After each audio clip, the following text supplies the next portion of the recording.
السلام عليكم ورحمة الله. اهلا بيكم في فيديو جديد. الانتريه ده كان متنجد من قبل، وانا صورته ونزلت الفيديو هنا على القناة، وشفنا مع بعض التنجيد القديم وهو بيتفور. وطبعا التنجيد القديم كان عبارة عن ايه؟ كان عبارة عن قش وشمية وسوست والحاجات اللي احنا شفناها في الفيديو مع بعض ده.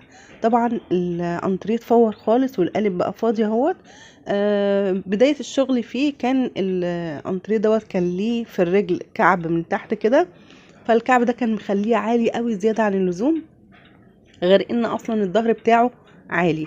فاللي حصل ان الكعب دوت اتقص او اتشال عشان لما يروح للاستورجي يمعجن وما يسيبش اثر ليه، وبالتالي هيخلي الانتريه يبقى واطي شوية معايا فيدي شكل احلى لما يجي يتنجد.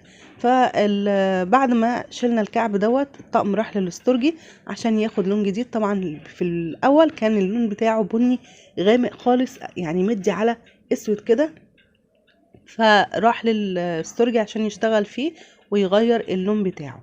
زي ما انتم شايفين الدهان بتاعه كده اخد اللون الشامبيه، فضي عليه سن الذهبي مع التبتيم بتاعه نقطة بني صغيرة عشان يدينا اللون دوت، يعني لا هو الذهبي خالص ولا هو الفضي سيرف.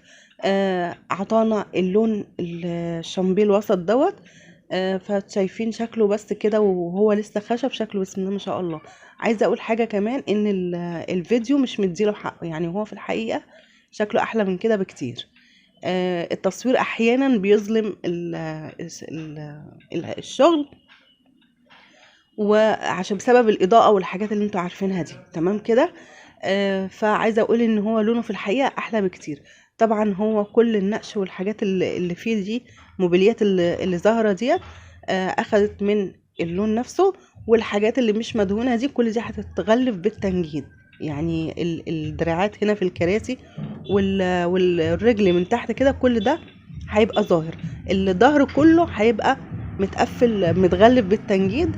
فطبعا الكنب بس هو اللي فيه نقش من فوق، لكن الكراسي ظهرها هيبقى متغلف تمام كده. في الفيديو الجاي ان شاء الله هوريكم الارضيه بتاعت او القعده بتاعت الانتريه ده اللي هيتم فيها. ما تنسوناش بلايك وشير واشتراك في القناه.